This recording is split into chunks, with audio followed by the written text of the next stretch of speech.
Les appels au calme se multiplient au Libéria. Le second tour aurait dû avoir lieu entre George Weah et le vice-président Joseph Boakai mardi 7 novembre. Mais la Cour suprême a décidé de suspendre l'élection jusqu'à nouvel ordre. Une décision qui attise les tensions politiques. La présidente sortante, Ellen Johnson Sirleaf, a exhorté ses concitoyens à préserver la démocratie attaquée. Même son de cloche du côté du candidat George Weah, qui a lancé un appel au calme.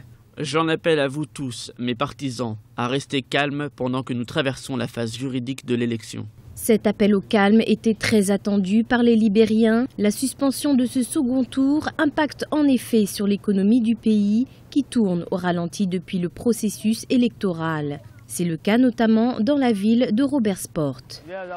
Je souhaite que le pays se préoccupe plus des jeunes parce que le gouvernement précédent se désintéressait complètement de l'intérêt des jeunes. On entend peu parler du pays dans les médias, ce qui ne favorise absolument pas l'activité touristique et l'emploi des jeunes. C'est décourageant.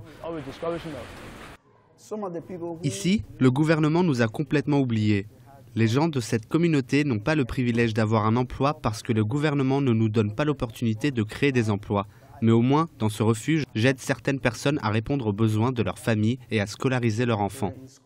Dans l'attente de l'enquête de la Commission électorale nationale sur les fraudes présumées, 4 partis libériens se sont rencontrés mardi 7 novembre afin d'unir leurs efforts pour soutenir la candidature à la présidence du vice-président sortant Joseph Boakai, qui avait obtenu 28,8% des voix au premier tour face à celle de l'ancienne star du foot George Weah, alors en tête du scrutin. Un signal fort au monde pour dire que nous nous unissons pour la défense de la démocratie, selon Robert Kpaté, le président du Parti de l'Unité de Joseph Boakai.